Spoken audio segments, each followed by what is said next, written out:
ৰাজীৱ ভৱনত জনপ্ৰতিনিধিৰ সন্মান নাই। প্ৰিয়ংকা গান্ধীৰ অধ্যক্ষতাত অনুষ্ঠিত স্ক্ৰিনিং কমিটিৰ বৈঠকক লৈ তাৎপৰ্যপূৰ্ণ মন্তব্য মুখ্যমন্ত্ৰী ডক্টৰ হিমন্ত বিশ্ব শৰ্মাৰ। তেওঁলোকে মাজনিশালৈকে কৰে, মইতো ৰাতিয়ে পুৱাই দিওঁ।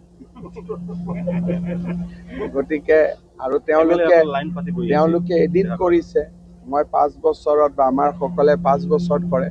খালি কালি এইটো ফটো বেয়া লাগিলে যে MLA বিলাকে যেনেকে বহি আছে ৰাতি 2-3টালৈকে, এটলিষ্ট MLA সকলক জনপ্ৰতিনিধি হিচাপে অলপ সন্মান দিলে আমাৰো ভাল লাগে, কাৰণ আমিও MLA। কালি তেওঁলোকে যেনেকে লাইন পাতি বহি আছে, ছবিটো দেখি মনটো ভাল লগা নাই। দুদিনীয়া ভ্ৰমণসূচীৰে অসমলৈ কংগ্ৰেছ নেত্ৰী প্ৰিয়ংকা গান্ধী। ৰাজীৱ ভৱনত চলিছে ইখনৰ পাছত সিখন ৰুদ্ধদ্বাৰ বৈঠক। টিকটৰ আশাত বন্দী জনপ্ৰতিনিধি তথা প্ৰাৰ্থিত্ব প্ৰত্যাশী। স্ক্ৰিনিং কমিটিৰ বৈঠক আৰু অসম ভ্ৰমণক লৈ শাসকীয় পক্ষৰ সমালোচনা নেত্ৰীগৰাকীক। গৌৰৱ গগৈৰ পাকিস্তান সম্পৰ্কক লৈ প্ৰিয়ংকা গান্ধীয়ে কৰা মন্তব্যৰ প্ৰতিক্ৰিয়া প্ৰকাশ কৰিলে বিজেপিৰ ৰাজ্যিক সভাপতি দিলীপ শইকীয়াই। গৌৰৱ গগৈক ৰক্ষণাবেক্ষণ দিছে প্ৰিয়ংকা গান্ধীয়ে। আজি যিখিনি কথা তেখেতে কৈছে গৌৰৱ গগৈৰ পাকিস্তান লিংক সন্দৰ্ভত অত্যন্ত আমাক ক্ষোভিত কৰিছে, আৰু কেৱল আমাক মানে ভাৰতীয় জনতা পাৰ্টি নহয়, অসমৰ ৰাইজক বা সমগ্ৰ দেশৰ ৰাইজক তেখেতসকলে আকৌ এবাৰ গৌৰৱ গগৈক ৰক্ষণাবেক্ষণৰ স্বাৰ্থত দেশৰ জনতাক বিপথে পৰিচালিত কৰিবলৈ বিচাৰিছে।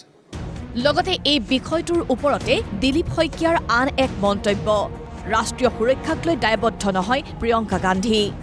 ৰাষ্ট্ৰীয় সুৰক্ষাৰ বিষয় এটাকো কংগ্ৰেছৰ দলৰ এগৰাকী সাধাৰণ সম্পাদিকাই কেনেদৰে লঘু কৰিব পাৰে, সৰু কৰিব পাৰে, অৰ্থাৎ ৰাষ্ট্ৰীয় নিৰাপত্তা ৰাষ্ট্ৰীয় সুৰক্ষাৰ প্ৰতি তেওঁলোক যে দায়বদ্ধ নহয়, ৰাষ্ট্ৰৰ সুৰক্ষাৰ বিষয় এটাক এজন ব্যক্তিৰ লগত তুলনা যেতিয়া কৰে, এইটোৱে প্ৰমাণ কৰে যে প্ৰিয়ংকা গান্ধী ডাঙৰীয়ানীৰ গৌৰৱ গগৈক কেৱল মাত্ৰ কংগ্ৰেছ সভাপতি হিচাপে ৰক্ষণাবেক্ষণ দিয়াৰ বাবেহে এই ধৰণৰ এটা বক্তব্য প্ৰদান কৰিছে।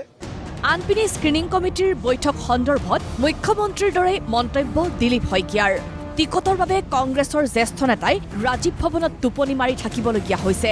তেতিয়াও দেখিলোঁ বাহিৰত বহু বিধায়ক প্ৰত্যাশী কংগ্ৰেছৰ জ্যেষ্ঠ নেতাই টোপনি মাৰি থাকিব লগা হৈছে। তেওঁলোকক কেতিয়া লগ পাব, কেনেকৈ লগ পাব, তাৰ কোনো পৰিকল্পনা কংগ্ৰেছত এতিয়া।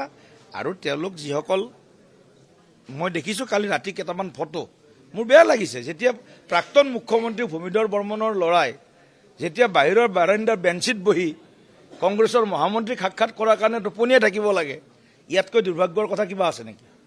AICCৰ সাধাৰণ সম্পাদক তথা সাংসদ প্ৰিয়ংকা গান্ধীৰ অসম ভ্ৰমণে কমকৈ হলেও কিন্তু কঁপনি তুলিছে শাসকীয় শিবিৰত। ব্যুৰ' ৰিপৰ্ট, প্ৰতিদিন টাইম।